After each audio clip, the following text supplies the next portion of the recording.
Usa ko sa scholar graduate o nagtakag ko sa akong eskwela tungod kay ako ingon nga isa ka batanon mo akong paglaom sa nasod.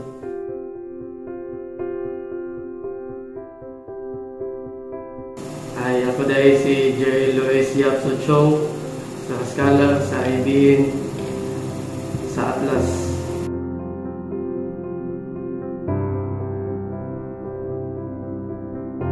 Dahil sa akin na officer sa kanilang union sa Atlas at thankfully ako isa na napili ng gawing ganti sa scholarship. My first initial thoughts about becoming the scholar is it is quite scary and quite challenging at the same time because of the given policy about the scholarship, which is bawal mabagsak or bawal mag-stop.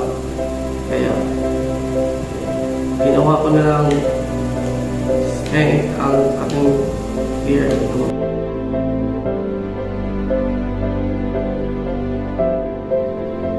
At first, I would like to express my gratitude muna na malaking tulong talaga na naging scholar ako sa kanilang program, especially sa panahon ngayon ng medyo crisis.